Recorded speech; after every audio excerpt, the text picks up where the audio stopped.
Well, with the Bismarck area receiving the most snow ever through this date in history, many farmers are stuck with crops buried under feet of snow. That's right, and meteorologist Robert Suhr went to Hanover, where the sunflower harvest is of great concern. With the start of the sunflower harvest about 2 weeks away, many farmers are gearing up for the start of that harvest. But with some locations, like here in Oliver County, receiving over a foot of snow, Mother Nature may have thrown a wrinkle in those plans. They're bright and colorful most of the year, but the vibrant yellows and greens have been replaced with a dull brown. And the flowers are now drooping and sagging, a sad sign that winter is near. But this year, the harvest proves to be a little more challenging, thanks to that blizzard we had last week.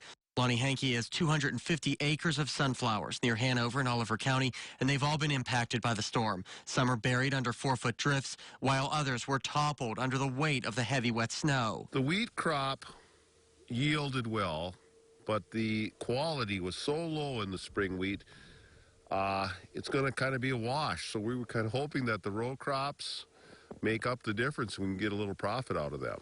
He tells me the sunflower harvest is especially important this year because of the poor quality of the wheat. What he didn't make in wheat profits, he hopes to make up with sunflowers. They're almost ready to harvest. They're a little green yet.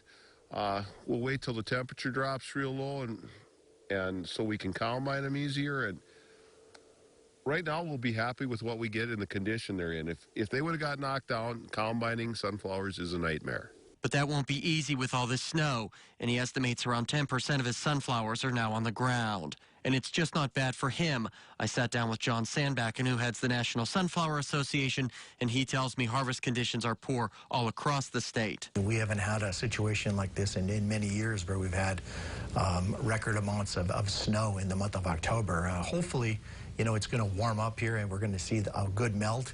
And then hopefully the ground can freeze up or at least get firmed up so that they can get a combine in the field. And for Hankey, it's not just sunflowers. His soybeans are in need of harvesting before they become buried as well.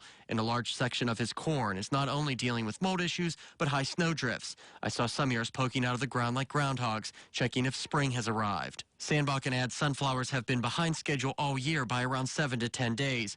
But whatever happens this year won't come close to the summer of 2004, which was one of the worst years ever for sunflowers. Reporting for KX News, I'm Robert Suhr. And warmer temperatures are arriving later this week. That should help out with melting some of that snow.